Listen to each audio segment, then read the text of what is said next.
Kotaknya ini mana ya? Kotaknya yang putih. Ini mas.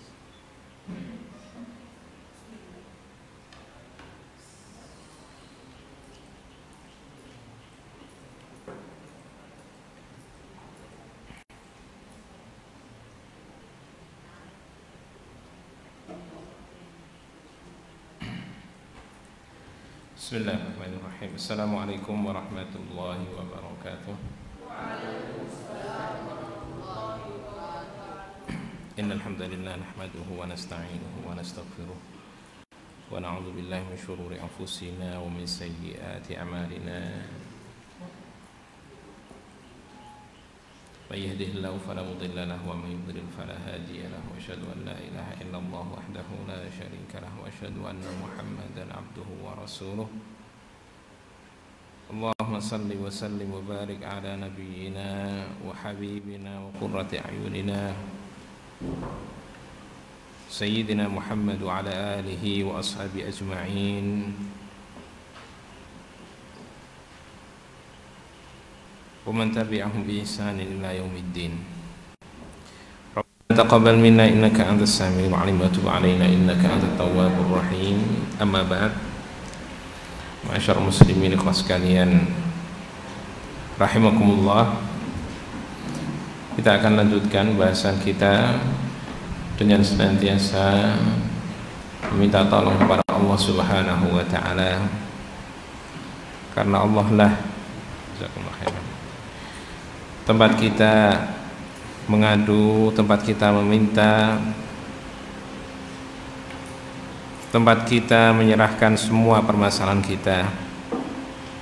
Satu-satunya harapan kita untuk kebahagiaan kita di dunia dan di akhirat. Dan Allah Subhanahu wa taala yang selama ini terus memberikan kenikmatan, kesenangan kepada kita,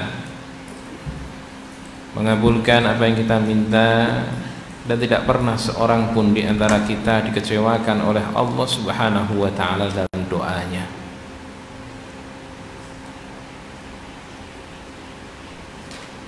Semakin seorang bertambah umurnya, semakin membuktikan hal-hal yang diminta kepada Allah Subhanahu wa taala telah diberikan. Dan semakin dia tambah usia, semakin merasakan betapa besar karunia dan kenikmatan Allah Subhanahu wa taala. Ikhwas sekalian rahimakumullah. Kita masih dalam pembahasan perkara-perkara yang merusak hati. Kemarin yang terakhir adalah apa mas? Berlebih-lebihan dalam segala sesuatu, berlebih-lebihan dalam makan, dalam minum, dalam bercanda, dalam tertawa, dan dalam hal-hal yang mubah ya. Dan selalu saja kemuliaan orang-orang yang mulia, orang-orang yang saleh itu dipuji, diantaranya adalah karena mereka menyedikitkan makannya. Dan tidak pernah orang-orang yang saleh, para wali-wali Allah Subhanahu wa ta'ala dipuji dengan banyaknya makan. Karena yang dipuji dengan banyaknya makan, banyaknya minum, itu hanyalah binatang. Ikhwas sekalian rahimakumullah. Secara umum perkara-perkara yang merusak hati itu banyak sekali, maka kita hendaklah terus menjaga diri. Setiap apapun yang diharamkan oleh Allah Subhanahu wa ta'ala itu akan merusak hati kalau kita ambil, kita lakukan. Semua kemaksiatan akan merusak hati. Makanan dan minuman yang haram yang kita makan akan merusak hati. Tinggal sekedar apa kita melakukan yang haram atau memakan dan minum hal yang haram, makanan dan minuman yang haram. Semakin banyak keharaman yang kita lakukan, kemaksiatan yang kita lakukan, maka akan semakin besar kerusakan hati. Dan semakin sedikit seseorang melakukan kemaksiatan, maka juga semakin sedikit juga hatinya akan terpengaruh, semakin sedikit kesempatan untuk rusak.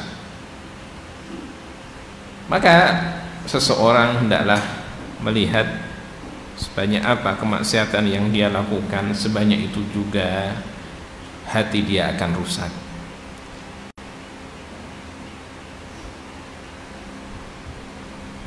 Seseorang terlalu banyak memandang kepada yang mubah, mungkin yang disukai tapi mubah, maka itu juga semakin banyak akan menjadikan hati lalai. Apalagi memandang kepada yang haram, maka akan semakin merusak hati. Demikian juga mendengar sesuatu yang diharamkan oleh Allah Subhanahu wa ta'ala, semakin banyak yang dia dengar dari yang diharamkan oleh Allah, itu akan semakin merusak hati. Maka lagu-lagu, musik-musik yang diharamkan oleh Allah Subhanahu wa ta'ala, semakin seorang banyak mendengarkannya, maka akan semakin rusak hatinya. Meskipun itu dikatakan lagu-lagu religi, atau ada yang mengatakan itu adalah nasyid, atau yang mengatakan itu adalah apa, qasidah dan yang lain, yang kayaknya adalah perkara yang mendekatkan diri kepada Allah, tapi itu semuanya masuk dalam ghina, yaitu masuk dalam kategori lagu-lagu. Kalau disertai dengan musik, maka termasuk dalam ma'azif, alat-alat musik, semuanya diharamkan. Bahkan alat-alat musik ini harus dihancurkan. Semakin seorang menggunakannya, mendengarkannya, melakukannya, maka semakin rusaklah hatinya. Dan tidak mungkin bergabung dalam hati satu orang kecintaan kepada Al-Quranul Karim dengan kecintaan mendengar lagu-lagu dan musik.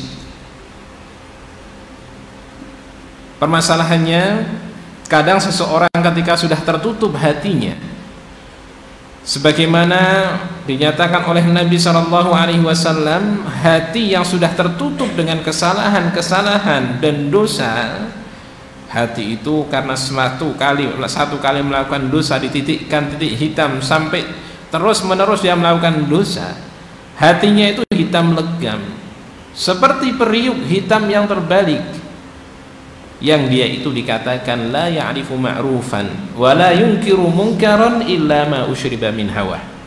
Dia tidak mengetahui mana yang ma'ruf, mana yang baik, dan mana yang mungkar, kecuali apa yang ada menurut hawa nafsu dia. Kalau menurut hawa nafsu dia baik, maka dia katakan baik, padahal itu adalah kemaksiatan. Kalau menurut hawa dia adalah buruk, dia katakan buruk, padahal itu adalah mungkin justru syariat dan sunnah Nabi SAW. Dan betapa banyak orang-orang yang sudah seperti itu. Kemaksiatan dia katakan itu ibadah, bahkan mendekatkan diri kepada Allah dengan kemaksiatan. Ada orang-orang mendekatkan diri kepada Allah dengan bernyanyi-nyanyi, ada yang dengan berjoget-joget, kan sebenarnya tidak mungkin. Bagaimana seseorang dia membersihkan najis dia tapi menggunakan air najis?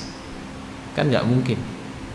Bagaimana seorang mendekatkan diri kepada Allah tapi melakukan kemaksiatan? Dia tidak mengetahui, atau mungkin mengetahui tapi hatinya tertutup. Dia menangkan hawa nafsunya, sehingga apa? Kemaksiatan itu dia lakukan dengan niatan sebagai ibadah. Dan dikhawatirkan hal ini masuk dalam ancaman Allah Subhanahu wa ta'ala. Qul hal nunabbi'ukum bil akhsarina a'mala alladzina dhalla sa'yuhum fil hayatid dunya wa hum yahsabuna annahum yuhsinuna sun'a. Katakanlah, maukah kalian aku beritahukan orang-orang yang paling merugi amalan-amalan mereka? Siapa mereka? Orang yang paling merugi, yaitu orang yang usahanya itu tersesat. Alladzina dhalla sa'yuhum, fil hayatid dunya, di kehidupan dunia ini. Padahal apa? Wahum yahsabuna annahum yuhsinuna sun'a. Mereka menyangka mereka telah berbuat baik. Maka orang yang sudah terkena syubhat, melakukan perkara-perkara yang mungkar, dia sangka itu adalah baik, dia yakin itu adalah baik, dia terus menerus melakukan kemungkaran tanpa pernah bertaubat karena tidak pernah merasa dia bersalah. Orang-orang yang melakukan bid'ah, orang-orang yang membuat syariat-syariat sendiri yang tidak diajarkan oleh Nabi SAW dan mengatakan itu adalah bagian dari ajaran Islam, ini dia hatinya akan rusak, ikhwas sekalian.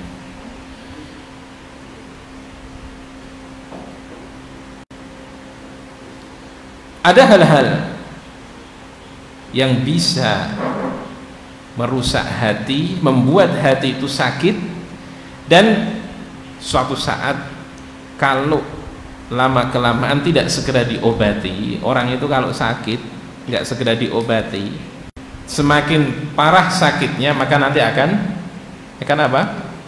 Akan mati. Hati kalau sudah sakit, dia tidak segera obati, dia dibiarkan dalam keadaan sakit, dia tambah lagi sakit lagi, tambah lagi sakit lagi, tambah melakukan hal-hal yang membuat hatinya semakin sakit, maka nanti hatinya akan mati. Maka dikatakan oleh Muhammad bin Wasi' rahimahullah ta'ala, dia mengatakan arba'un yumitnal qalba. Perhatikan ini, kita harus hati-hati. Arba'un, karena ini banyak sekali godaan pada kita berkaitan dengan hal ini. Arba'un yumitnal qalba. Ada 4 perkara yang bisa mematikan hati. Yang pertama, adzambu 'ala dzambi. Dosa di atas dosa. Jadi dia melakukan dosa, tidak segera bertaubat, tidak segera istighfar, tidak segera mengganti dengan kebaikan, ditambah dosa lagi. Jadi adzambu 'ala dzambi. Maka kemudian dosa yang sebelumnya belum diampuni ditambah lagi dosa lagi, tambah lagi dosa lagi. Ini akan membuat hatinya mati. Kayak kemarin ada cerita dalam berita, mungkin antum tahu, ada satu keluarga meninggal dunia karena apa? Makan ikan buntal. Semoga Allah Subhanahu wa ta'ala merahmatinya. Ikan buntal itu kalau nggak bisa ngolah kan beracun. Tahu antum ikan buntal? Iya.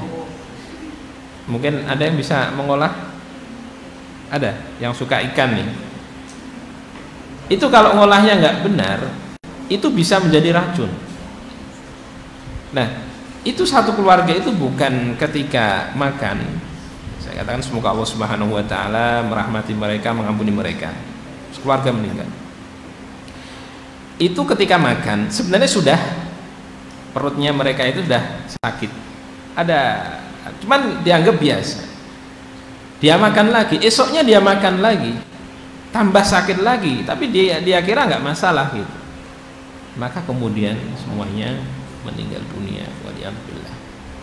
Nah ini sama ikhwas sekalian, kalau kita itu sudah sakit, penyebab sakitnya itu kita lakukan lagi, kemudian kita lakukan lagi, tambah sakit lagi, nanti kemudian bisa meninggal dunia. Hati, ada penyebab penyakit hatinya yaitu dosa. Ini belum sembuh, tambah lagi maksiat, nanti tambah sakit lagi, sampai nanti hati mati. Hati itu kalau sudah mati, itu dia tidak akan punya rasa lagi. Wama lijurhin bimayyitin ilamu, tidaklah tusukan ya pada orang yang sudah mati itu akan dirasakan sakit. Jadi tangan antum ini kalau masih normal, kena pisau sakit enggak? Itu masih sehat. Tapi kalau tangan ini sudah mati, mati rasa mungkin, atau lumpuh, atau ada sarafnya yang sudah tidak bekerja, tidak ada rasanya ini, maka ditusuk-tusuk nggak apa, nggak terasa, itu sudah mati. Maka hati kalau sudah mati, waliyadzubillah, dia itu tidak akan merasakan sakit dengan kemaksiatan. Dia melakukan dosa biasa, Semula dia merasa bersalah, semula dia merasa ini adalah suatu hal kemungkaran, dia merasa takut kepada Allah. Tapi kalau hati sudah mati, dia nggak akan terpengaruh dengan dosa, dia lakukan dosa biasa.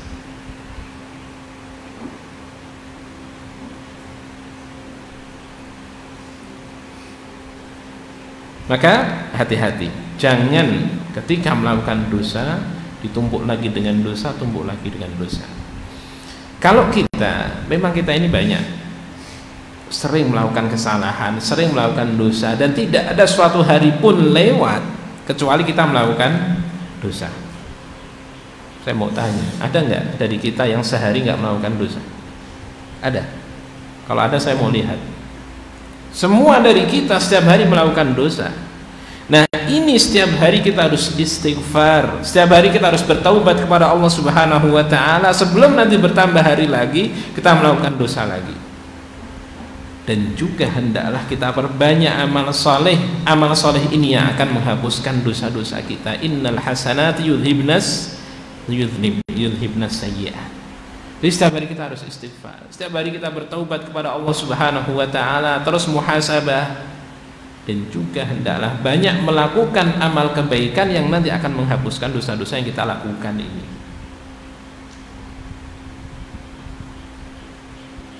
Yang pertama. Yang kedua yang membuat hati mati adalah wa kathratu muthafanatin nisa'i wa hadithihinna. Banyak berkumpul dengan para wanita dan banyak berbincang-bincang dengan mereka. Ini khususnya adalah untuk laki-laki. Para wanita mereka punya tabiat sendiri. Laki-laki punya tabiat tersendiri. Kita laki-laki jangan sering duduk-duduk dengan wanita meskipun itu mungkin masih mahram kita, apalagi yang bukan mahram kita. Demikian juga jangan terlalu banyak berbincang-bincang dengan mereka, secukupnya saja. Karena wanita ini ya tabiat mereka berbicara itu lebih banyak. Wanita itu kalau melihat kejadian bisa menceritakan sangat panjang. Kalau laki-laki lihat kejadian 10 kejadian dia ceritakan satu. Tadi wanita lihat kejadian satu ceritakan 10 kali. Ya. Kemudian pandangannya beda dengan laki-laki. Maka laki-laki untuk menjaga hati, dan suatu saat kadang membicarakan masalah perhiasan, membicarakan masalah dunia, membicarakan, apalagi laki-laki dengan wanita, di situ suatu saat ada fitnah, dan seringnya seperti itu, ada syahwat, ada godaan, dan ini yang bisa mematikan hati. Maka jangan perbanyak bergurau, bercanda dengan para wanita. Ini nanti lama-kelamaan akan mematikan hati. Dan seperti ini wasiat para ulama. Maka banyak wanita-wanita salihah mereka dalam dunia mereka. Ada orang-orang laki-laki yang salih mereka dalam dunia mereka. Ya. Kemudian yang ketiga adalah wa mulahatul ahmaqi taqulu lahu wa yaqulu lak. Yang ketiga adalah mulahatul ahmaq, yaitu bercanda dengan orang bodoh. Ahmak itu orang bodoh, orang yang pandir, orang yang dia tidak menjaga kehormatan. Ya. Jadi orang bodoh, tapi bodoh sudah di bawah rata-rata. Ya. Itu ikhwas sekalian, jangan banyak mencandai mereka. Antum boleh ketika mungkin menghibur, mendidik mereka, tapi ada batasannya. Ya. Semakin banyak tanda dengan mereka, kemudian kita menjatuhkan diri dengan mereka, lama-kelamaan hati itu bisa mati. Dan ini Muhammad bin Wasi' rahimahullahu ta'ala tentunya menceritakan seperti ini dengan pengalaman, dengan tajribah, dengan apa yang juga diambil dari syekh-syekh beliau. Kemudian yang keempat adalah wa mujalasatul mauta, dan duduk berkumpul dengan orang-orang yang sudah mati. Duduk berkumpul dengan orang-orang yang sudah mati. Maka dikatakan wa ma mujalasatul mauta. Apa yang dimaksud dengan duduk berkumpul dengan orang-orang yang sudah mati? Siapa orang-orang yang sudah mati? Ini orang-orang yang mati hatinya. Dia mengatakan mujalasatu kulli ghaniyyin mutrafin, yaitu duduk berkumpul dengan orang yang kaya dan berlebih-lebihan. Dia kaya raya, berlebih-lebihan dalam hidupnya. Subhanallah, ada orang-orang yang kaya juga kita bisa dapati dalam kehidupan kita. Selalu berlebih-lebihan, rumah yang berlebih-lebihan, kendaraan yang berlebih-lebihan, makan yang berlebih-lebihan, seterusnya. Itu orang-orang yang mati sebenarnya. Mati meskipun jasadnya adalah hidup.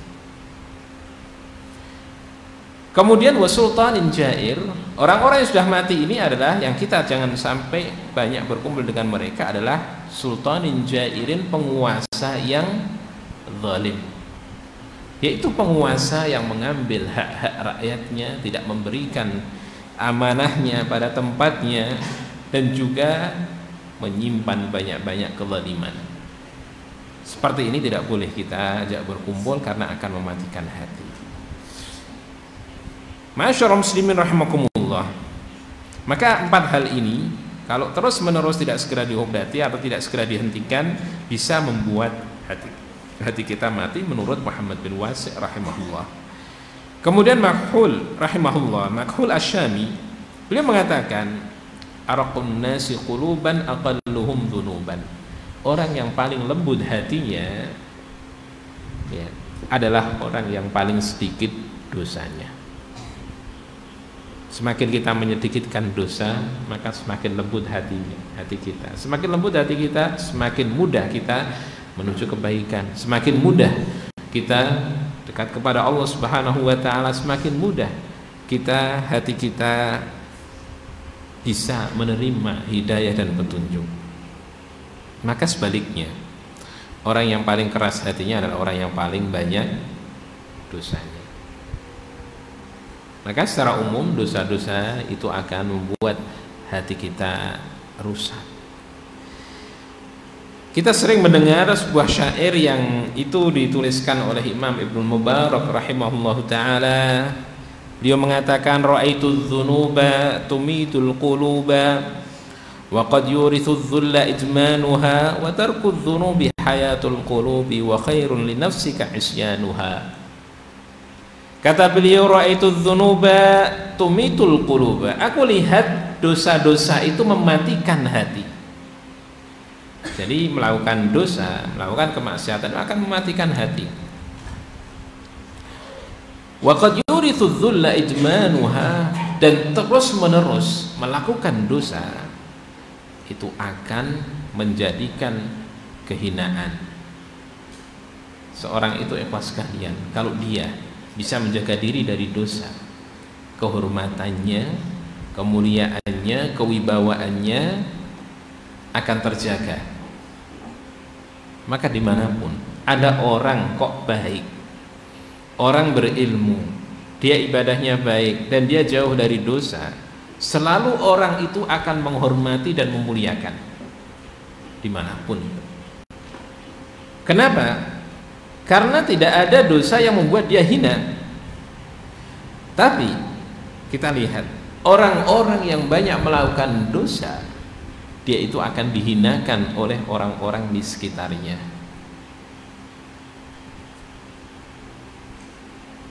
Apalagi ada dosa-dosa yang mungkin secara bawaan pandangan manusia itu adalah mendatangkan kehinaan. Sampai kadang orang awam, orang yang tidak tahu agama pun menganggap itu adalah suatu kehinaan. Maka secara agama dia dihinakan, dalam pandangan manusia pun juga dia hina. Maka jagalah diri kita dari dosa-dosa, maka kehormatan kita, kemuliaan kita akan terjaga. Kita jauh dari kehinaan dan dihinakan manusia.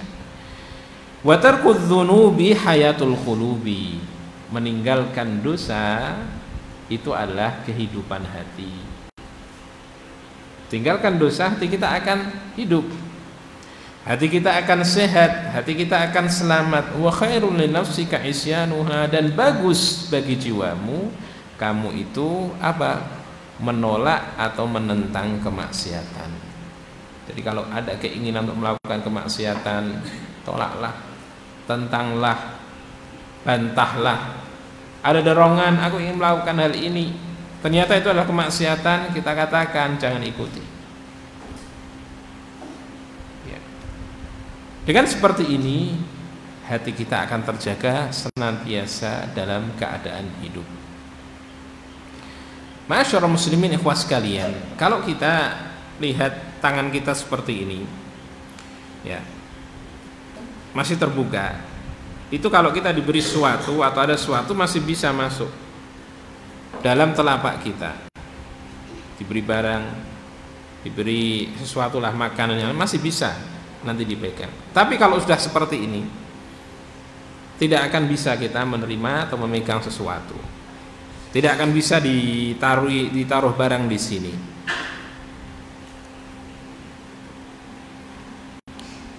Imam Mujahid mengatakan,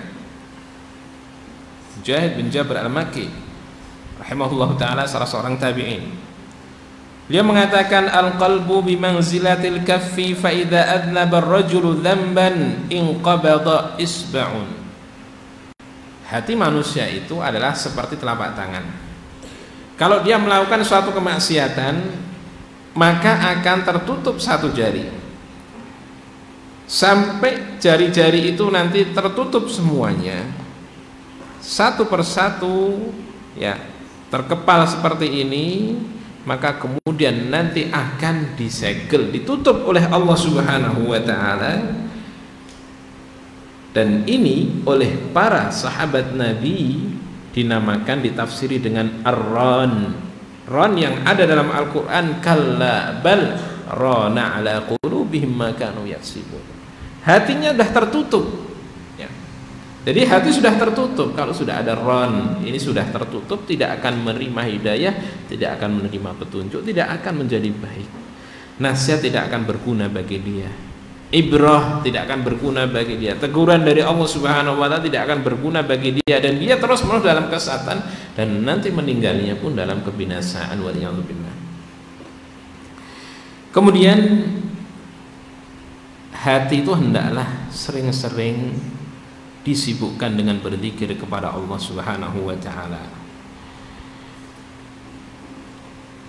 agar dia nanti tidak tersibukkan dengan mengingat kepada syahwat dan keinginan yang bertentangan dengan zikir kepada Allah. Muhammad bin Ali Tirmidzi rahimahullah ta'ala, beliau mengatakan, idza syughila al-qalbu an dzikrillah bi dzikri syahawati kana bi manzilati syajarah innama rutubatuha wa linuha minal ma' fa idza muni'atil ma'i yabisat uruquha wa dabulat aghsanuha wa idza muni'atis saqya asaba harrul qaidi yabisatil absanu fa idza madat ghusnan minha inkasar fala yasruhu illa lil qat'i fayasiru waqudan nari. Fakadzalikal qalbu idza yabisa wa khala min dzikrillah fa asabathu hararatun nafsi wa naru syahwati imtana'atil arkanu min at-ta'ati fa idza madattaha inkasarat fala tasruhu illa an takuna hataban linnar. Hati seseorang itu ibarat sebuah pohon. Hati seseorang apabila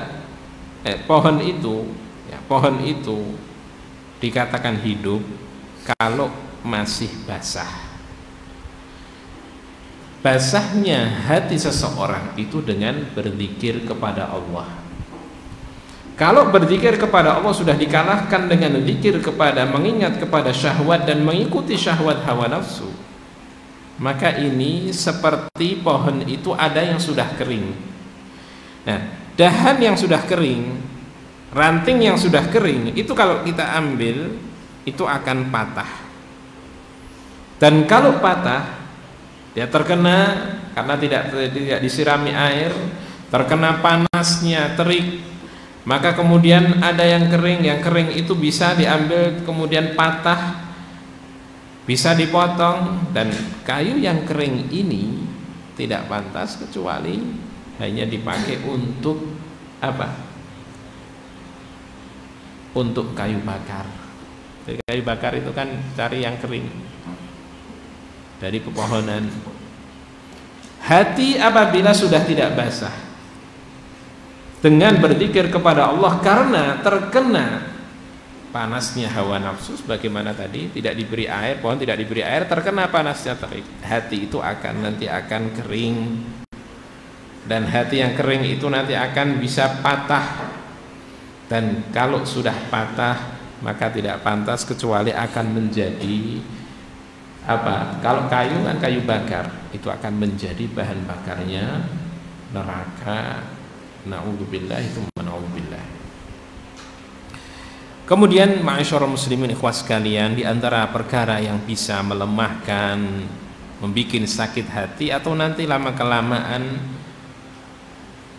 waliyadzubillah menjadi mati hati itu adalah, di antaranya adalah al-laghu fil majalis, yaitu terlalu banyak bersendau gurau, bercanda berlebih-lebihan dalam majalis. Ya. Antum harus punya perbedaan dengan orang awam. Antum ini adalah talibul ilm, pencari ilmu, dan antum ini adalah orang yang menghafal Al-Quran, orang yang sudah mengabdikan diri untuk Allah Subhanahu wa ta'ala, harusnya berbeda dengan yang lain. Kalau antum duduk dengan orang awam, antum harus berbeda, dan bersikap pun juga berbeda, pakaian juga berbeda. Kenapa? Untuk menjaga kemuliaan yang Allah Subhanahu wa ta'ala berikan kepada antum. Antum sudah punya hafalan Al-Quran. Al-Quran yang ada dalam hati antum itu harus antum jaga. Jangan antum meremehkan, antum melecehkan dengan melakukan hal-hal yang tidak pantas. Maka ketika bercanda, antum punya aturan, tidak berlebih-lebihan. Ketika tertawa, tidak tertawa lepas, terbahak-bahak, ada bedanya. Ketika berpakaian, jangan berpakaian seperti orang yang tidak mempunyai ilmu. Ini untuk menjaga kemuliaan. Ketika berbicara pun berbeda dengan yang tidak punya ilmu. Ketika duduk berbeda dengan yang tidak punya ilmu. Ketika bermain-main atau ketika bercanda dalam santai berbeda, hanya sebatasnya saja, tidak urakan seperti orang yang mungkin tidak mempunyai ilmu. Maka jangan terlalu banyak bercanda. Kemudian jangan terlalu banyak tenggelam dalam dunia. Ini yang bisa mematikan hati. Ya, antum jangan selalu katakan kalau ada peluang usaha kok dimudahkan, itu berarti ini adalah kemudahan dari Allah. Belum tentu. Bisa jadi itu kalau antum ambil, bisa jadi itu adalah cobaan. Kalau antum ambil, itu mungkin antum bisa tenggelam di situ. Berapa banyak ikhwas sekalian, semula dia menyangka itu adalah hal yang baik. Orang-orang yang mungkin semula ketika dia mempunyai usaha, pekerjaan biasa saja, kemudian dia semakin mahir dalam berbisnis, maka dia punya peluang, dia ambil. Ada lagi peluang lagi, dia ambil. Ada lagi peluang, dia ambil. Semakin sibuk dia, akhirnya apa? Porsi dia ibadah berkurang, porsi dia belajar berkurang, porsi dia membaca Al-Quran juga berkurang. Malam sudah penat, tidak ada lagi dia melakukan qiyamul lail. Siang pun sibuk, tidak ada lagi puasa dan melakukan ibadah yang fardu-fardu saja. Bahkan suatu saat terlalaikan dengan usaha dunia dia dari beribadah kepada Allah Subhanahu wa ta'ala. Maka luasnya rizki, mudahnya pekerjaan dunia dia itu bukan berkah bagi dia. Ini sebenarnya cobaan. Bukan dianggap oh itu mudah, sampai dia mungkin mengatakan wah aku dijemput rizki, rizkinya datang menjemputku dan sebagainya. Belum tentu ya, tidak semua peluang usaha pekerjaan selalu kita ambil yang ada depan kita. Dan seseorang ketika punya pekerjaan yang sudah sudahlah cukup dia. Jangan terlalu memaksakan diri melakukan hal-hal yang lain yang akhirnya nanti dia terlalaikan. Semakin dia tenggelam dalam dunia, semakin mati nanti hatinya, atau semakin sakit dan bisa mati hatinya. Dan juga jangan al-ikthar min irtiyadi amakinil lahwi. Jangan banyak mendatangi tempat-tempat malahi. Apa tempat-tempat malahi? Tempat-tempat yang di situ dilakukan kemungkaran. Walaupun mungkin antum tidak melakukan kemungkaran, tapi antum cukup mendatangi tempat tersebut, itu akan berpengaruh dalam hati antum. Antum warnet contohnya, untuk hal yang baik, mungkin untuk ngirim email atau ingin adalah hal yang mubah, suatu saat memang dituntut karena mungkin nggak ada laptop dan yang lain. Tapi antum masuk warnet itu, di situ orang-orang kebanyakan menggunakan warnet untuk kemaksiatan. Maka ini tempat-tempat kemaksiatan, jangan datang. Ada lagi yang datang di mungkin tempat-tempat yang di situ orang-orang lalai dari Allah Subhanahu wa taala. Ada tempat konser, ada tempat-tempat kemaksiatan, atau di bioskop, bahkan di pasar. Itu kalau nggak perlu jangan banyak ke pasar. Atau di mal-mal sekarang. Yang jelas kalau di mal itu, kalau kita nggak jaga pandangan, banyak hal-hal yang kita pandang yang tidak diperbolehkan untuk kita pandang. Itu semakin banyak mendatangi tempat-tempat malahi, tempat-tempat yang di situ biasa dilakukan kemaksiatan, itu semakin merusak dan mematikan hati kita. Seseorang kalau memang bekerja di pasar, maka bekerjalah secukupnya saja, dan selalu hendaklah dia ingat kepada Allah Subhanahu wa taala dan sering berzikir kepada Allah, karena semakin lama dia di pasar, semakin dia sibuk dengan urusan dunia, transaksi, dan biasanya pasar itu tempat kemaksiatan, tempat orang mengurangi timbangan, tempat orang yang menipu, tempat pencopet, tempat orang-orang yang melakukan kemaksiatan. Itu kalau memang terpaksa dari pasar, teruslah berzikir kepada Allah agar tidak tenggelam dalam dunia. Hati kita, ikhwah sekalian, kalau diibaratkan hati kita dengan dunia, itu ibaratnya adalah sebuah perahu dengan air laut. Perahu itu kalau masih atasnya tidak terkena air, maka dia masih bisa mengambang dan masih bisa berjalan, dan penumpangnya akan selamat. Tapi kalau perahu itu sudah terisi air, maka semakin penuh maka dia akan tenggelam. Hati juga sama seperti itu. Hati itu kalau dia dunia dia taruh di bawah dia, maka hati ini akan mengambang dan akan terus hidup.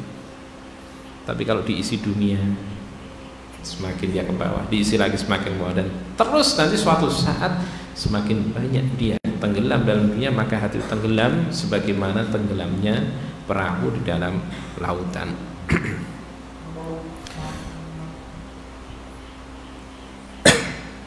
Kemudian ikhwah sekalian, ketika kita beribadah kepada Allah, hendaklah ibadah itu dengan tulus dilakukan sebaik-baiknya kepada Allah. Dan kalau kita itu masih pelit dalam ibadah kita kepada Allah, belum tulus, masih terpaksa, maka itu sebenarnya hati kita itu ada sakitnya, belum bersih. Kalau kita mendengar adzan, kita masih ada biasa, tidak segera beranjak untuk berwudu, padahal itu panggilan dari Allah Subhanahu wa taala. Biasa saja, di situ hati itu sudah sakit, tidak segera beranjak. Bahkan ada, subhanallah, ada orang-orang yang baik itu sebelum sholat sudah siap. Itu orang awam. Saya lihat di beberapa tempat orang-orang yang biasa, dia bukan orang yang berilmu, dia bukan orang yang mungkin tokoh dalam agama, orang awam biasa, tapi membiasakan. Nanti akan kita lihat, akan kita baca juga perkataan salaf, sebenarnya yang membuat kita kuat itu hati kita. Jadi ada orang-orang yang sebelum adzan sudah siap semuanya, adzan sudah ke masjid, bahkan datang suatu saat sebelum adzan.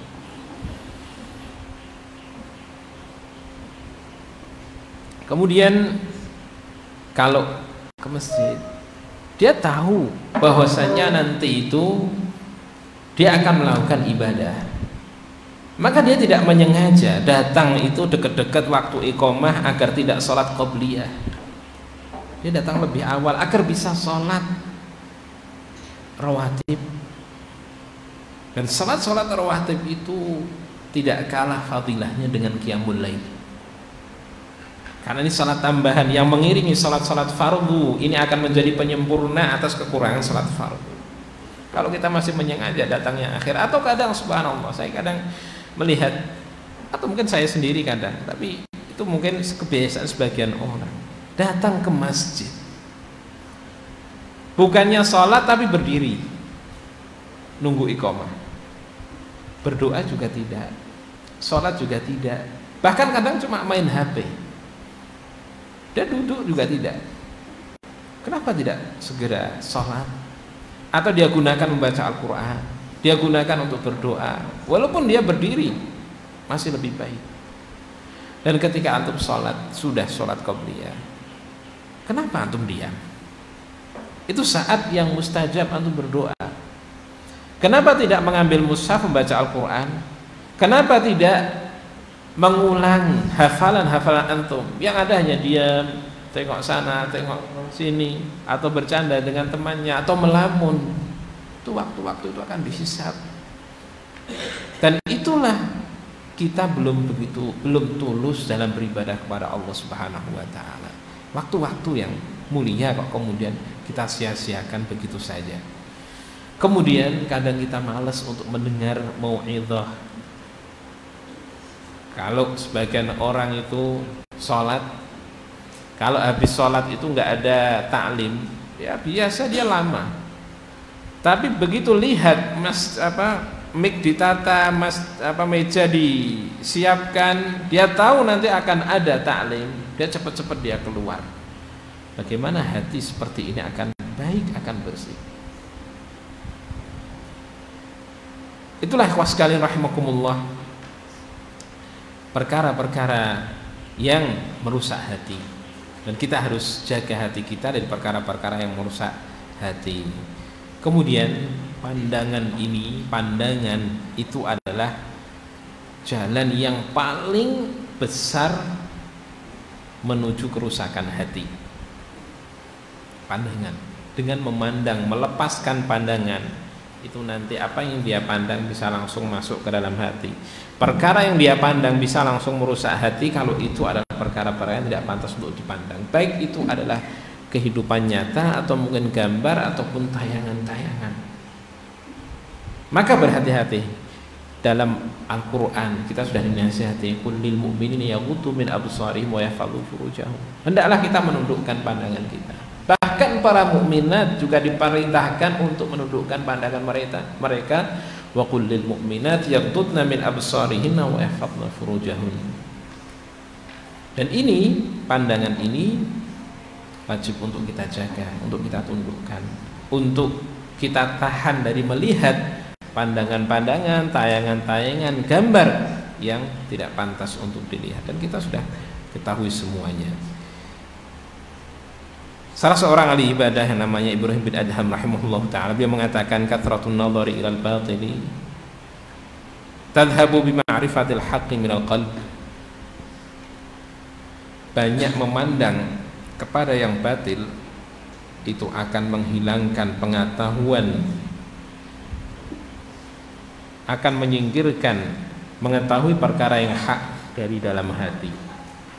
Maka semakin banyak memandang kepada yang diharamkan oleh Allah, ilmu itu akan hilang, hafalan Al-Quran akan dilupakan, hafalan hadis bisa dilupakan, ilmu tidak berkah lagi, dan juga tidak akan dia rasakan kenikmatan ibadah lagi, atau juga dia akan tersiksa dengan sesuatu yang biasa dia pandang. Maka ada orang-orang yang sudah terikat dengan wanita, maka dia tidak bisa lagi mendatangkan, dia tidak bisa lagi menjadikan hatinya cinta kepada Allah. Bahkan suatu saat dia lebih memenangkan orang yang dia cintai daripada Allah Subhanahu wa ta'ala.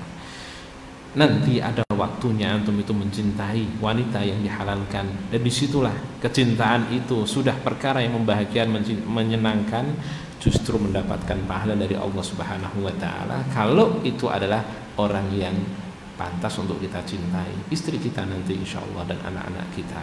Sebelum yang halal, jaga dulu, tunda dulu.